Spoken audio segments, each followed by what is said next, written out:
வணக்கம். நீங்கள் பார்த்து கொண்டிருப்பது all in one Nandini channel. இன்றைக்கி நம்ம இந்த வீடியோவில் பணம் உங்கள் கனவில் இப்படி வந்தால் கவனமாக இருக்கணும் அப்படிங்கிறத பற்றி தான் நம்ம தெரிஞ்சுக்க போகிறோம். அதுக்கு முன்னாடி இந்த சேனலை சப்ஸ்கிரைப் பண்ணிவிட்டு பார்க்குற உங்கள் நல்ல மனதுக்கு மிக்க நன்றிங்க. இப்போ நம்ம வீடியோக்குள்ளே போகலாம் வாங்க. பணம் உங்கள் கனவில் இப்படியெல்லாம் வந்துச்சு அப்படின்னா நீங்கள் கவனமாக இருக்க வேண்டுங்க. என்ன மாதிரி அப்படின்னு பார்த்தீங்கன்னா அதுக்கான பலன் தெரிஞ்சுக்கலாம். மற்றவங்களுக்கு பணம் கொடுக்கல் வாங்கல் தொடர்பான செயல்பாடுகளில் கவனமாக இருக்கணும். ஜாமீன் கையெழுத்து போட போகிறீங்க அப்படின்னா அப்படி போட்டீங்க அப்படின்னா அவங்க பணம் கட்டாமல் நீங்கள் கட்ட வேண்டிய சூழ்நிலை ஏற்படும். அதுவே கடன் கொடுக்கறது அப்படின்னா உங்கள் பணத்தை நீங்கள் கடனாக ஒருத்தருக்கு கொடுத்தீங்க அப்படின்னா அந்த பணம் திரும்ப வர்றது அப்படிங்கிறது ரொம்ப கஷ்டம். கடன் நீங்கள் ஒருத்தர்கிட்ட வாங்க போகிறீங்க அப்படின்னா நீங்கள் இன்றைக்கி வாங்கிறது பிரச்சனை இல்லாமல் வாங்கிடுவீங்க. ஆனால் கட்ட முடியாத சூழ்நிலை ஏற்படும். புதிதாக ஒரு தொழில் தொடங்குறீங்க அப்படின்னா அந்த தொழில் நல்ல லாபம் கொடுக்கறதோ நல்ல உயர்வு கொடுக்கறதோ செய்யாது. திருமணத்துக்காக வரன் பார்த்துட்ருக்கீங்க அப்படின்னா அந்த திருமண வரன் அப்படிங்கிறது உங்கள் மனதுக்கு பிடிச்ச மாதிரி அமையறதுங்கிறது ரொம்ப ரொம்ப கஷ்டமாக இருக்கும். அப்படியே திருமணம் நடந்தாலும் அந்த வாழ்க்கையில் ரொம்ப மகிழ்ச்சிகரமான ஒரு வாழ்க்கை அமையும் அப்படிங்கிறது சொல்ல முடியாது. உங்கள் பர்சனல் விஷயத்தை மற்றவங்க கிட்ட ஷேர் பண்ணிகிட்ருக்கீங்க. அது இவ்வளோ நாள் ஃப்ரெண்ட்ஸாக கூட இருக்கலாம். அவங்கக்கிட்ட ஷேர் பண்ணிகிட்டு இருக்கீங்க அப்படின்னா அவங்க அதை மிஸ்யூஸ் பண்ணுறதுக்கான காலம் இதுன்னு சொல்லலாம். அவங்க உங்கள் பர்சனல் விஷயத்தை உங்களுடைய எதிரிகிட்ட போய் சொல்கிறதுக்கான காலகட்டம் மாறிடும். அதை வச்சு அவங்க உங்களை வீழ்த்துறதுக்கு, உங்களை பழி வாங்கிறதுக்கு, உங்களை கஷ்டப்படுத்துறதுக்கு அவங்க துணிவாங்க. சரி, இந்த மாதிரி பலன்கள் இருக்குது. நீங்கள் என்ன பரிகாரம் பண்ணணும் அப்படிங்கிறத நம்ம தெரிஞ்சுக்கலாம். இந்த கனவு கண்டதுக்கப்புறம் காலையில் எழுந்ததும் குளிச்சுட்டு பூஜை அறையில் தீபம் ஏற்றி அந்த தீப ஒளியை பார்த்து மனதார வேண்டிக்கிங்க, நன்மை மட்டுமே நடக்கணும் அப்படின்னு. உங்களால் முடிஞ்சது அப்படின்னா பக்கத்தில் ஏதாவது விநாயகர் கோவில் இருந்தால் போய் தீபம் ஏற்றிட்டு வரலாம். அல்லது இஷ்ட தெய்வ கோயிலுக்கு போக முடிஞ்சதுனாலும் போயிட்டு வரலாம்.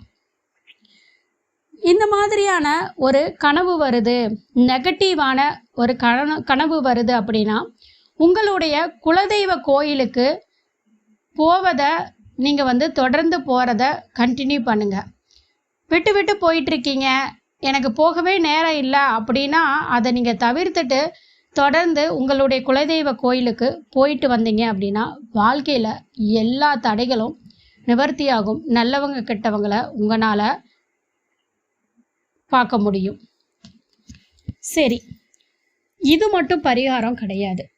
நீங்கள் என்னென்ன பண்ணணும் இந்த கனவு வந்ததுக்கப்புறம் அப்படிங்கிறதையும் இன்னும் தெளிவாக டீப்பாக பார்க்கலாம். நீங்கள் மற்றவங்களுக்கு பணம் கொடுக்குறீங்க அப்படின்னா அது சம்மந்தப்பட்ட விஷயத்தில் பணம் வாங்கி கொடுக்கறத நிப்பாட்டுங்க. நீங்கள் ஒருத்தருக்கு ஜாமீன் கையெழுத்து போட போகிறீங்க, ரொம்ப வருஷத்து நண்பராக கூட இருக்கலாம். ஆனால் இப்போதைக்கு அவங்கக்கிட்ட சொல்லி வைங்க, நான் இன்னும் கொஞ்ச நாள் கழித்து உனக்கு ஜாமீன் கையெழுத்து போடுறேன் அப்படின்னு தள்ளி போடுங்க.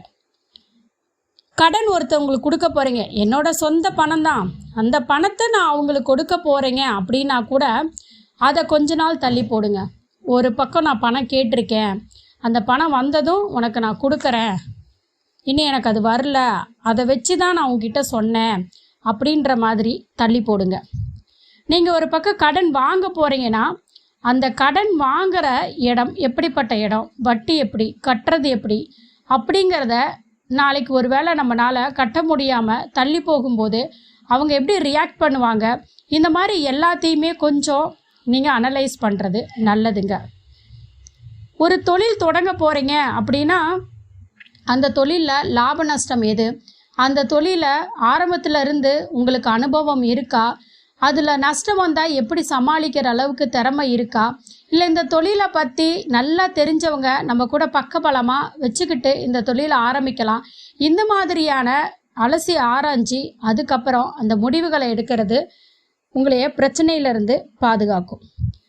திருமணத்துக்கு நீங்கள் வரன் பார்த்துட்ருக்கீங்க அப்படின்னா அந்த வரன் எப்படி, ஃபேமிலி எப்படி, அவங்க நம்மளுடைய கேரக்டருக்கு செட் ஆவாங்களா, ஃப்யூச்சரில் இவங்களோட நம்ம லைஃபு ஹாப்பியாக இருக்குமா, இந்த மாதிரி அவங்கக்கிட்ட பேசி அவங்க குடும்பத்தை பற்றி முழுமையாக நீங்கள் தெரிஞ்சு விசாரித்து அதுக்கப்புறம் திருமணம் பண்ணீங்க அப்படின்னா திருமண வாழ்க்கை அப்படிங்கிறது ரொம்ப சிறப்பாக இருக்கும்.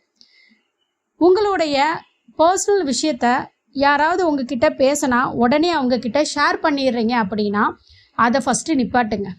அந்த ஷேர் பண்ணுறத நிப்பாட்டிட்டு இனிமேட்டு எந்த ஒரு விதத்துலேயுமே உங்களுடைய பர்சனல் விஷயத்த ஷேர் பண்ணாமல் உங்கள் பர்சனலை உங்களோட மட்டும் வச்சுக்கோங்க. அது சம்பள உயர்வாக இருக்கலாம், பதவி உயர்வாக இருக்கலாம், இல்லை வீட்டில் ஒரு சந்தோஷமான நிகழ்ச்சியாக கூட இருக்கலாம். இந்த மாதிரி ஒவ்வொரு விஷயத்துலேயும் நீங்கள் கவனத்தோட செயல்பட்டீங்க அப்படின்னா கண்டிப்பாக உங்களுடைய வாழ்க்கையில் பிரச்சனைகள் வராமல் தடுக்க முடியும். அப்படிங்கிறதான் உங்களுக்கு முன்னெச்சரிக்கை பண்ணக்கூடியதான் இந்த கனவு. நீங்கள் கண்ட கனவுக்கான நேரம் உங்களுக்கு தெரிஞ்சதுன்னா எவ்வளவு நாட்களில் பலிக்கும் அப்படிங்கிறதையும் நான் இந்த வீடியோவில் கண்டினியூவாக சொல்லியிருக்கிறேன். விருப்பம் இருந்துச்சு அப்படின்னா வீடியோவை கண்டினியூ பண்ணுங்கள். நீங்கள் உங்களுடைய கனவுகளை வாட்ஸ்அப் குரூப் மூலிமா என்கிட்ட கேட்டு தெரிஞ்சுக்கணும் அப்படின்னு நினச்சிங்கன்னா இந்த வீடியோ கடைசியில் நான் மொபைல் நம்பர் கொடுத்துருக்கேன். அந்த மொபைல் நம்பருக்கு வாட்ஸ்அப்பில் ஹாய்னு ஒரு மெசேஜ் போட்டுடுங்க.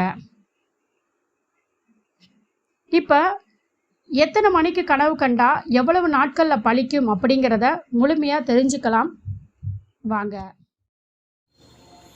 நாம் காணக்கூடிய ஒவ்வொரு கனவுக்குமே ஒவ்வொரு பலன் இருக்குங்க. அதுலேயுமே நாம் கண்ட கனவுகளோட நேரத்தை பொறுத்து அதனோட பயன்கள் அப்படிங்கிறது அமையும். இரவில் மாலை 6 மணிலேருந்து 8:30 மணிக்குள்ளே கண்ட கனவு பார்த்திங்கன்னா 1 வருடத்திலும், இரவு 8:30 மணிலேருந்து 10:30 மணிக்குள்ளே கண்ட கனவு பார்த்திங்க அப்படின்னா 3 மாதத்திலையும், அதே இரவு 10:30 மணிலேருந்து இந்த 1 மணி 1:30 மணிக்குள்ளே கண்ட கனவு பார்த்திங்கன்னா 1 மாதத்திலும் பலிக்குங்க. அதே இரவு இந்த 1:30 மணிலேருந்து 3:30 மணிக்குள்ளே கண்ட கனவு 10 நாள் 15 நாட்களுக்குள்ளே பலிக்கும். அதே விடியற் காலையில் நீங்கள் அதிகாலைன்னு சொல்கிறோம் இல்லைங்களா, இந்த 3:30 மணிலேருந்து ஒரு 6 மணிக்குள்ளே கண்ட கனவு பார்த்திங்கன்னா உடனே பலிக்கும். உடனே பலிக்கும் அப்படின்னா என்னென்னா காலையில் அன்னைக்கே நீங்கள் தூங்கி எழுந்திரிச்ச உடனே காலையிலே பலிக்கலாம்.